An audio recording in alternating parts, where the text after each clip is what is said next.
Oi, bom dia, boa tarde ou boa noite, dependendo do horário que você está vendo esse vídeo. Bom, o nosso grupo irá falar sobre o Estatuto da Igualdade Racial. Desde já, agradeço a atenção. Bom, o grupo é formado por Eduarda Bacelar, Leane Melo, Maria Vitória Cardoso e Vandriele Santos. Seguiremos agora com a apresentação de cada um dos integrantes.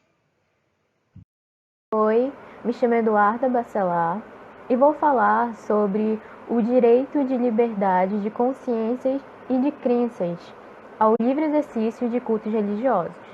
Bom, também falarei sobre o Fundo de Programação de Igualdade Racial. Oi, gente. Eu me chamo Leane e eu fiquei com os tópicos responsáveis por desigualdade racial e discriminação racial ou étnico-racial. Oi, gente, meu nome é Maria Vitória. Eu vou falar sobre o Estatuto da Igualdade Racial voltada para os meios de comunicação e da educação e sociedade. Boa noite, gente. Meu nome é Vandriele. Eu vou falar sobre o direito à saúde e o mercado de trabalho. Então, para que serve o Estatuto da Igualdade Racial?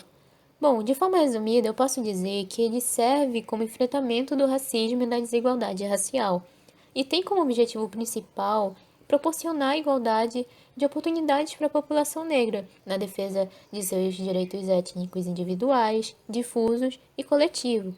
Bom, assim também como combater a discriminação.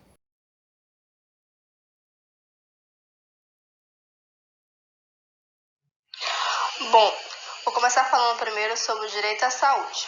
Como falo no primeiro tópico, a saúde na Constituição Federal de 1988, que basicamente a Constituição Federal reconhece que a saúde é como direito de todos e dever do Estado, garantindo mediamente políticas sociais e econômicas que visam a redução do risco de doença e de outros agravos, igual o acesso universal e igualitário às ações de serviços para sua promoção, proteção e recuperação. Então, o Estado tem o dever de prestação de serviços de saúde que obriga-se a disponibilizar o atendimento médico, hospitalar e odontológico, e o fornecimento de todo tipo de medicamento indicado para o tratamento de saúde e a realização de exames médicos e o fornecimento de aparelhos dentários e próteses, óculos, dentre outros.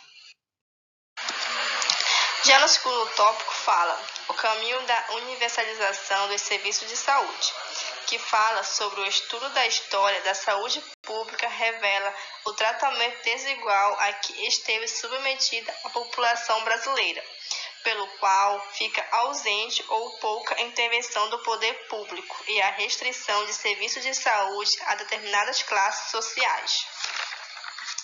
E o Sistema Único de Saúde é o SUS, que é a organização administrativa destinada à promoção da saúde pública brasileira, cujo o acesso deve ser universal e igualitário. Constitui-se como uma rede regionalizada, organizado de acordo com as diretrizes estabelecidas pela própria Constituição Federal. No tópico 3, fala sobre assistência terapêutica integral no SUS, que a Constituição Federal registra a importância das ações de prevenção, quando determina que o atendimento integral deve dar prioridade às atividades preventivas sem prejuízo dos serviços assistenciais, e que esse atendimento integral abrange apenas prestações que podem ser exigidos dos serviços do SUS, de caráter preventivos relacionados a ações de promoção, proteção e recuperação da saúde. E ao cidadão que acessou ao SUS para receber assistência integral, que se deve prestações de tratamento de todas as suas demandas, o SUS não está como regra constitucional, abrangindo a fornecer insumos isolados àqueles que optaram pelo uso de serviços privados. No tópico 4, fala sobre o financiamento da saúde, apontamentos sobre o mínimo constitucional.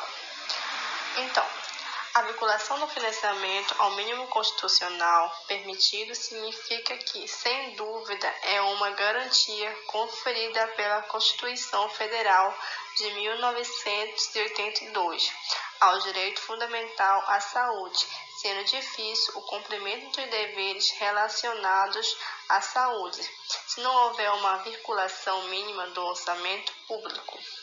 E essa garantia é conferida pela Constituição Federal. Fica ainda mais claro quando se tem em vista as normas que autorizam a intervenção da União dos Estados, bem como a intervenção dos Estados nos municípios em razão da ausência de repasse do mínimo constitucional.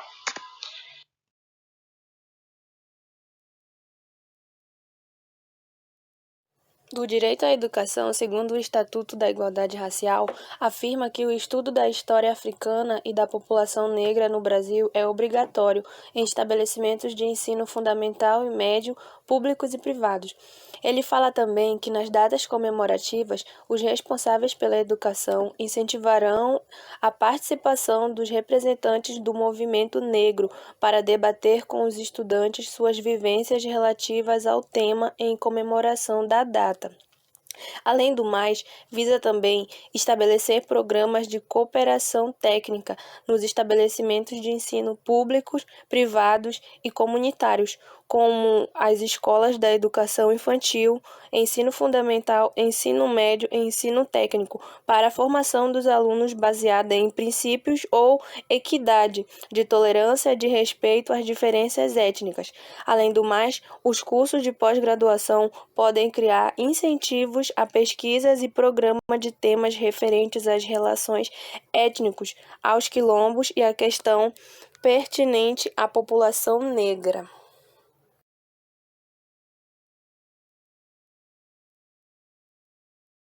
Dando continuidade ao slide, vou falar sobre o terceiro capítulo do Estatuto da Igualdade Racial, que se trata do direito à liberdade de consciência e de crenças ao livre exercício dos cultos religiosos, que são divididos em 4 artigos. O primeiro artigo, que é o artigo 23, diz que é inviolável a liberdade de consciência e de crença, sendo assegurado o livre exercício dos cultos religiosos e garantida na forma de lei a proteção aos locais de culto e suas liturgias. Bom, essa é uma regra que dá benefícios a entidades religiosas, por exemplo, que não é cobrado os impostos desses templos religiosos. Bom, e no artigo 24 fala sobre o direito à liberdade de consciência e de crença ao livre exercício dos cultos religiosos de matriz africana. Aí fala sobre a liberdade de consciência religiosa, saber sobre sua religiosidade, qual decide seguir, e então ter-se a liberdade de realizar seus cultos, especificamente as religiões de matriz africana, ou seja, sendo matriz, tendo significado de lugar de origem, tais religiões devem necessariamente ser de origem africana. Bom, se a gente for nos atentar à história, é notável que existem diversas religiões africanas, cada um com suas características culturais, e o Brasil não pode interferir nesses cultos, pelo fato de que no Brasil há uma grande diversidade cultural, já que oficialmente é um Estado laico, por não possuir nenhuma religião oficial. Sendo assim, são incluídos 8 incisos para compreender o artigo 24, que são a prática de cultos, a celebração de reuniões relacionadas à religiosidade e a fundação e manutenção por iniciativa privada de lugares reservados para tais fins. Ou seja, no Brasil não pode investir economicamente em uma igreja ao templo. O segundo inciso fala sobre a celebração de festividades e cerimônias de acordo com preceitos de respectivas religiões. Bom, se caso acontecer de uma lei contradizer a outra, será usado um critério de ponderação de valores constitucionais, com o objetivo de chegar a um equilíbrio.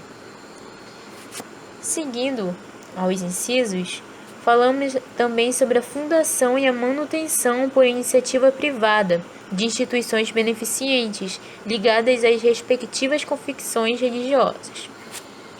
E também sobre a produção, a comercialização, a aquisição e ou o uso de artigos e materiais religiosos adequados aos costumes e às práticas fundadas na respectiva religiosidade, ressalvadas as condutas vedadas por legislação específica.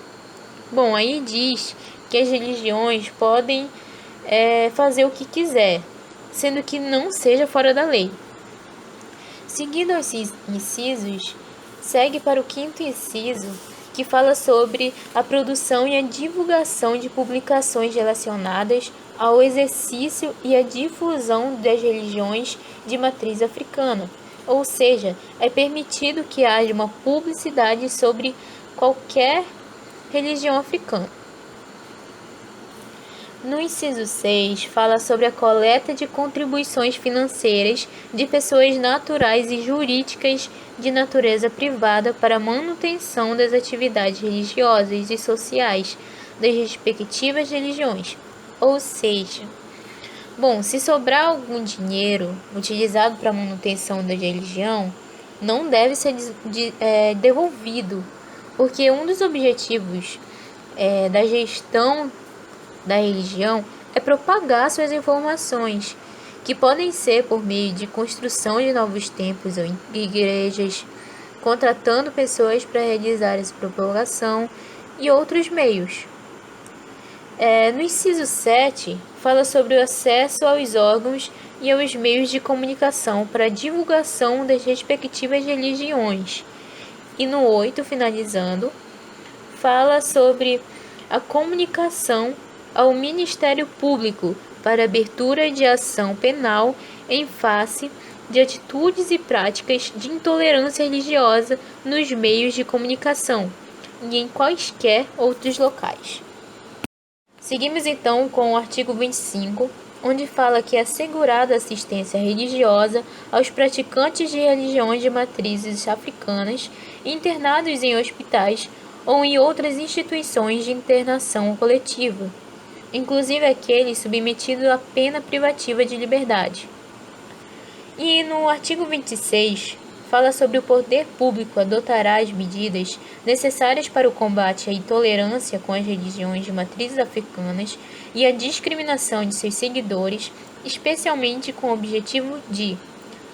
aí são incluídos 3 incisos. O primeiro inciso fala sobre coibir a utilização dos meios de comunicação social para difusão de proposições, imagens ou abordagens que exponham pessoas ou grupo ao ódio ou ao desprezo por motivos fundados na religiosidade de matrizes africanas. Ou seja, aí fala sobre impedir que essa discriminação ganhe força através da utilização dos meios de comunicação.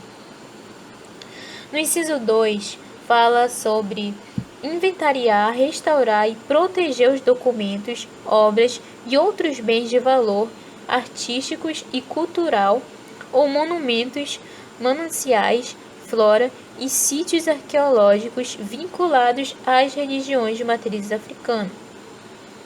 No terceiro inciso, fala sobre assegurar a participação proporcional de representantes das religiões de matrizes africanas, ao lado de representação das demais religiões, em comissões, conselhos, órgãos e outras instâncias de deliberação vinculadas ao poder público.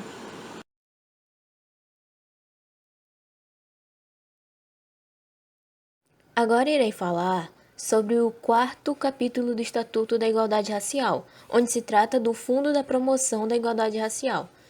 Nesse capítulo será apresentado 4 artigos. O artigo 26 diz que fica criado o Fundo Nacional de Promoção da Igualdade Racial para a implementação de políticas públicas que tenham como objetivo promover a igualdade de oportunidades e a inclusão social dos afro-brasileiros, especialmente nas seguintes áreas. Aí são citados 7 incisos.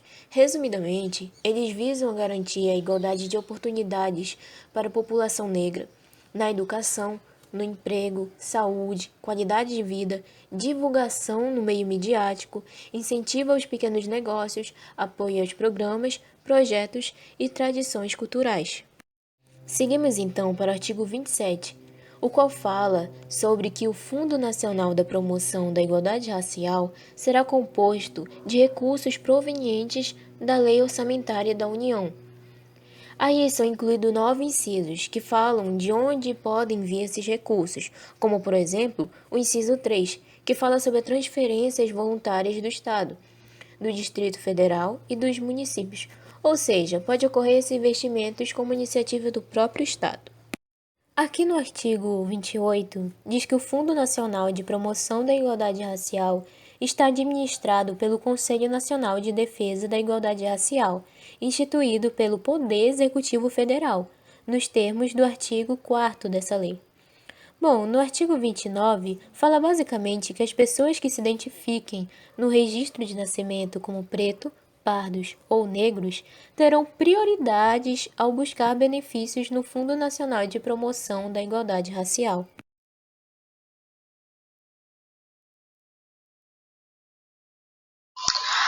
Agora eu vou falar sobre o mercado de trabalho. Mas afinal, o que é o mercado de trabalho?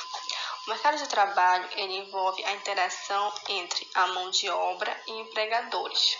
Fazem parte dele profissionais de diversas formações e habilidades que competem de forma acirrada por vagas que atendem aos seus objetivos. Uma característica que contribui para a maior competitividade é o nível de qualificação da mão de obra disponível, ou seja, sempre vai haver essa disputa por vaga ou por qualificação. É importante destacar que o mercado de trabalho é dividido em 2 tópicos, o trabalho formal e informal. Basicamente, o trabalho formal é onde há registro na carteira de trabalho. Já no mercado informal é onde não há registro, não há pagamento da contribuição previdenciária. O trabalho formal e informal ganha outra conotação. Atualmente, o aumento de pessoas na informalidade tem contribuído com a geração de renda enquanto movimenta a economia. Já na prática, os trabalhos informais são os autônomos, que atuam sem cadastro nacional da pessoa jurídica. O mercado de trabalho é dividido em 3 setores, o primário, secundário e o terciário. Agora eu vou falar cada um deles. Setor primário é onde estão as relações de trabalho que lidam diretamente com matéria-prima, como, por exemplo, a pecuária, a agricultura, a extração mineral e vegetal.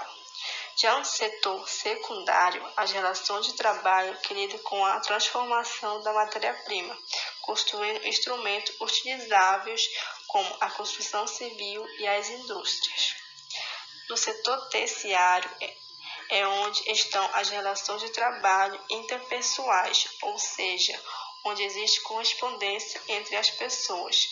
Podemos citar a prestação de serviços e o segmento de vendas, hospitais, escolas, bancos e dentre outros.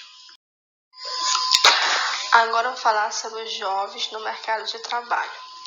Percebe-se que o jovem encontra muitos desafios em sua trajetória, pois que por mais que tenha muito conhecimento, sempre acaba tendo pouca prática, ou seja, as empresas sempre escolhem os mais experientes ou acham que são, Nesse período de pandemia, tudo ficou mais difícil, pois o número de vagas diminuíram bastante. Então, para os jovens no mercado de trabalho, ficou muito mais difícil de conseguir emprego. Bom, agora eu vou falar como está o mercado de trabalho.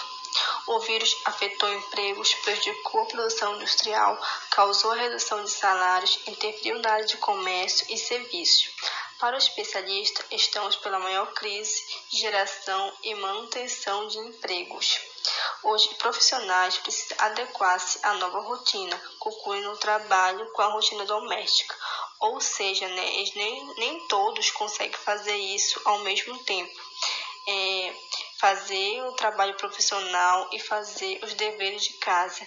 Então, sempre acaba prejudicando o seu trabalho profissional.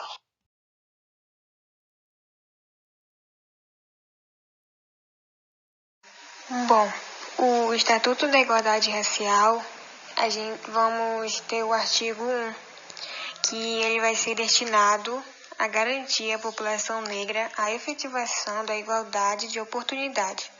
Ou seja, os negros vão poder lutar para ter oportunidades iguais, onde eles vão ter oportunidades iguais a dos brancos. Ou seja, eles vão poder receber eles vão lutar para receber o mesmo salário do que os brancos recebem, porque hoje em dia os brancos recebem mais do que os negros. Ou seja, com esse artigo eles vão poder ter oportunidades iguais a dos brancos. Discriminação racial ou étnico-racial, que são a exclusão, que vai ter nesse tópico. Ou seja, quando nós falamos em exclusão, nós estamos nos referindo à exclusão de grupos sociais. Ou seja, os negros, eles estão, na maioria das vezes, excluídos de grupos sociais.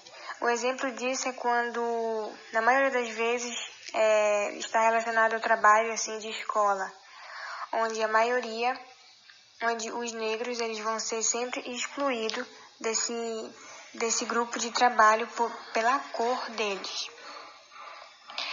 E outras coisas também, onde também também vamos ter a igualdade de condições, de direitos humanos, entre outros. Ou seja, os negros eles vão poder ter uma igualdade na condição financeira deles, em ter uma moradia adequada para morar. E também vamos ter a desigualdade racial, onde ela vai ser toda a situação injustiçada de diferenciação de acesso de bens, serviços e oportunidades. Ou seja, ela é a esfera pública. Ela vai ser uma esfera pública e privada, onde os negros vai existir uma desigualdade racial tanto no meio público quanto no meio privado com relação aos negros. Ou seja, a maioria das vezes os negros em questão assim de conseguir um trabalho, na maioria das vezes os negros eles não vão conseguir entrar em um mercado de trabalho pela sua cor. Ou seja, existe essa discriminação racial tanto na esfera privada quanto na esfera pública. E logo abaixo tem a desigualdade de gênero e raça. Ela vai ocorrer no distanciamento de mulheres negras os demais segmentos sociais. Ou seja, as mulheres negras elas vão ter um distanciamento com relação às outras classes de mulheres. E também tem a população negra, que é o conjunto de pessoas que se autodeclaram pretas ou pardas. Isso é conforme o IBGE, que é o Instituto Brasileiro de Geografia e Estatística, que ele faz uma pesquisa onde as pessoas vão se autodeclarar. As pessoas vão se autodeclarar pretas ou pardas. Ou seja, as pessoas elas têm autonomia de se autodeclarar. Se elas se autodeclaram pretas ou pardas, nós não podemos dizer que elas não são aquilo, porque elas estão dizendo ou automaticamente que elas são pretas ou pardas. Ou seja, o IBGE sempre vai fazer essa pesquisa para as pessoas se autodeclararem pretas ou pardas. Já as políticas públicas, elas são as ações, iniciativas e programas adotados pelo Estado no cumprimento de suas institucionais. Ou seja, essas políticas públicas elas vão ver se está sendo cumprido essas atribuições institucionais. Já as ações afirmativas os programas e medidas especiais adotados pelo Estado e pela iniciativa privada para a correção das desigualdades raciais e para a promoção da igualdade de oportunidade. Ou seja, o Estado ele vai tomar uma medida para fazer com que essas pessoas elas tenham uma igualdade racial, uma igualdade no meio de pessoas que são preconceituosas. E com isso, ele vai procurar fazer a correção dessas desigualdades raciais, ou seja, eles vão tentar diminuir a desigualdades raciais.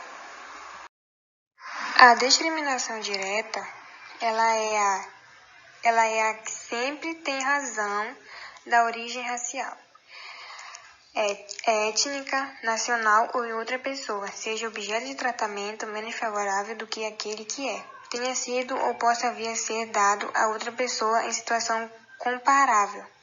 Ou seja, um exemplo disso é o proprietário de um imóvel que se recusa a arrendar para cidadão estrangeiro realiza uma discriminação direta. Ou seja, esse exemplo está bem explícito, ele está bem definido o que é uma discriminação direta. Já a discriminação indireta, ela é a disposição, o critério ou a prática, aparentemente neutro, coloque pessoas de uma dada origem racial, étnica, nacional ou outra numa situação de desvantagem.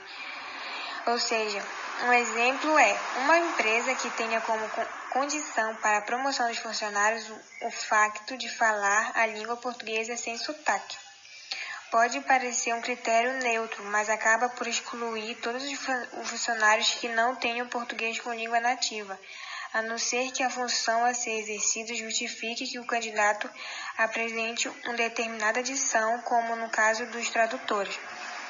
Ou seja, a discriminação indireta, ela já é o fato de colocar as outras pessoas em desvantagem, ou seja, elas em desvantagem de outras pessoas, ou seja, comparativamente as outras pessoas, elas vão querer comparar. A discriminação indireta, ela vai querer comparar a outras pessoas. Ou seja, esse exemplo, ele está bem explicado o que é a discriminação indireta.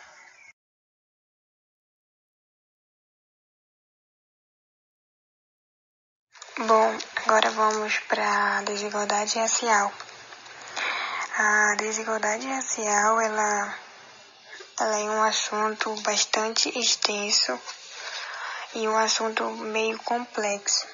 Um assunto que vai desencadeando um monte de fatores, mas é um assunto bem interessante de se estudar. Um assunto onde é bem extenso mesmo, mas a desigualdade racial, ela está bem presente no nosso dia a dia, onde pesquisas mostram que os negros estão em desvantagem em relação aos brancos, no âmbito geral. Ou seja, em todas as coisas, os negros estão em desvantagem com relação às pessoas brancas. Seja ela na infraestrutura urbana e habitação, seja ela no acesso à educação e na justiça, seja ela no mercado de trabalho e na distribuição de renda. Ou seja, os negros estão bem em desvantagem mesmo, onde tudo que envolve quase esse meio é precário, seja na infraestrutura, seja com relação ao mercado de trabalho, em várias coisas eles estão bem em desvantagem com relação às pessoas brancas. Continuando ainda em desigualdade racial, o Brasil ele se classifica dentro de 5 categorias. Elas vão ser branco, preto, pardo, indígena ou amarelo, que quer dizer oriental. E uma pesquisa que, segundo o IBGE, que é o Instituto Brasileiro de Geografia e Estatística, de 1996, os pretos e pardos constituem 45% de toda a população e 98,7% da população não é branca. E a fim de aperfeiçoar no censo do ano de 2000 as opções de classificação cotidiana no quesito cor, raça, o IBGE realizou um pré-teste em 1998 junto com a amostra de 90 mil pessoas em 6 áreas metropolitanas do país. Neste teste foi incluída uma pergunta sobre a origem dos entrevistados. Qual origem que o senhor considera ter?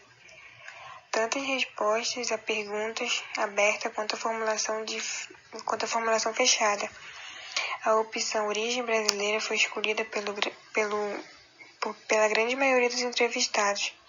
Isso foi 85,7% e 86,6%, respectivamente. A partir desse pré-teste, a Comissão Consultativa do Censo 2000 recomendou ao IBGE manter as mesmas 5 categorias utilizadas atualmente. Ou seja, com essa pesquisa que o IBGE fez em 1998, a maioria das pessoas responderam que tem origem brasileira. Ou seja, elas são branco, ou elas são preto, ou elas são pardo, ou elas são indígena, ou elas são amarela, que é a categoria, que é as 5 categorias que hoje o Brasil tem de cor.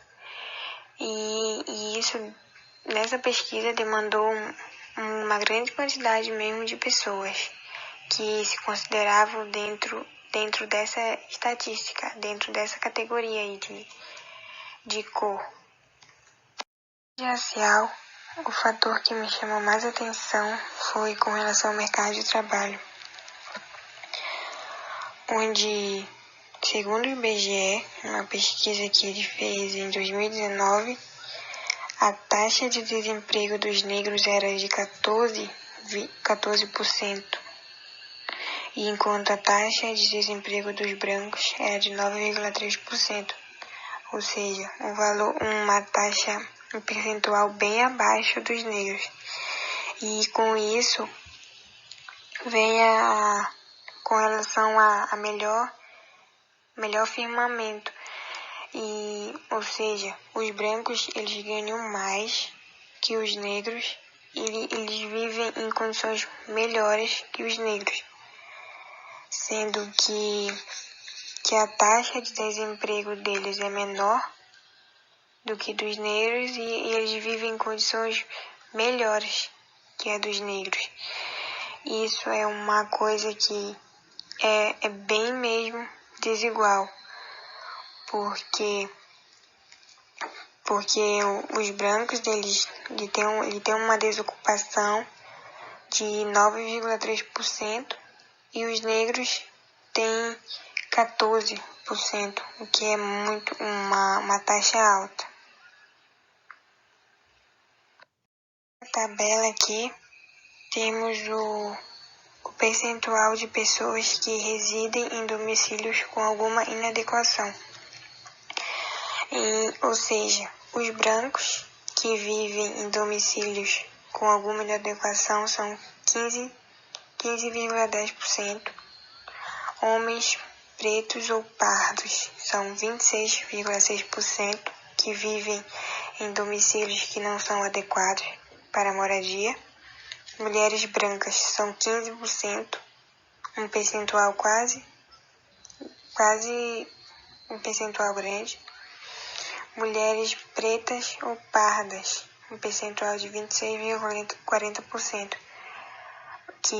Ou seja, pessoas que vivem em alguma inadequação, um local que não é adequado para morar, os homens pretos ou pardos e as mulheres pretas ou pardas, eles estão em um percentual aí quase iguais, só tem um pouquinho de diferença, enquanto os homens brancos e as mulheres brancas estão também em um percentual igual, mas só que um percentual bem abaixo.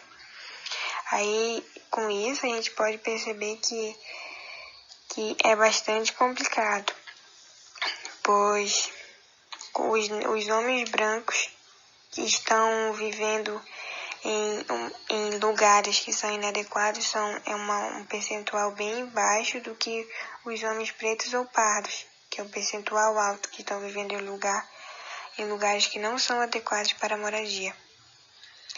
Já o rendimento, agora vamos falar sobre o rendimento por cor da pele no Brasil em 2019. O rendimento mensal dos brancos era de 2.884, já os pretos e pardos era de 1.633.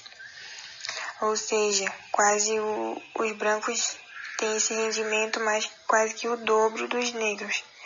Já a hora média dos brancos era 17,7 e dos negros era 10,50. Ou seja, os brancos estão bem à frente com relação a esse rendimento por cor no Brasil. Isso foi em 2019.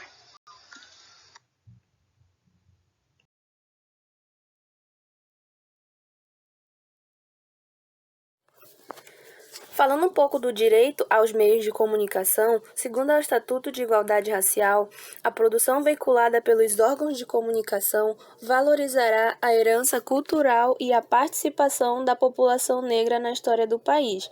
Afirma que, na produção de filmes e programas destinados à veiculação pelas emissoras de televisão e em salas cinematográficas, terá que dar oportunidades de emprego para atores, figurantes e técnicos negros, e aplica-se a produção de peças publicitárias destinadas à emissora de televisão e em salas cinematográficas. Ou seja, é notório aí que o Estatuto da Igualdade Racial quer promover novas oportunidades para os negros, para que eles também possam ser vistos, para que eles também possam participar de filmes, possam aparecer na televisão e possam ter direito aos meios de comunicação. Isso é uma forma de inclusão, de incluir eles para que eles possam participar, para que eles possam mostrar a realidade deles, para que eles possam mostrar a cultura dele e principalmente a história do país. Bom, essa foi a nossa apresentação do Estatuto da Igualdade Racial. Somos acadêmicos do Grupo Madre Teresa e agradeço muito por sua atenção.